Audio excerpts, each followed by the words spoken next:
Inna lillahi wa inna ilaihi raji'un. Inna lillahi wa inna ilaihi raji'un.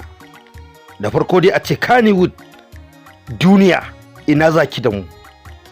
Ɗaya daga cikin manya-manyan iyayen masana'antar Kannywood, Malam Ibrahim Mandawari, wanda su ne suka kafa wannan masana'anta ta Kannywood, ko kuma a ce dai jaruman masana'antar Kannywood sun yi wa kansu da kansu tonan asiri.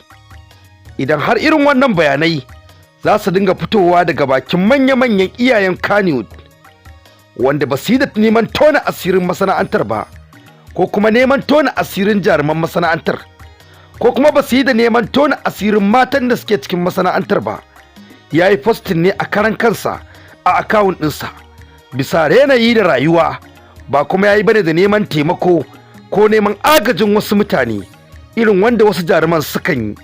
Ba wannan Malam Ibrahim Mandawari ya yi ba.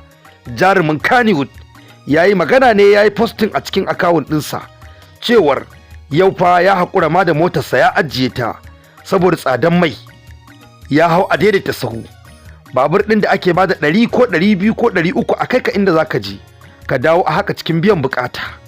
To ina ga manya-manyan jaruman masana'antar Kannywood mata suna irin wannan korafin? Su ne suke yin gasar siyan mota idan ta fito sabuwa, ko kuma gasar a basu zazzafan motar wannan zamani.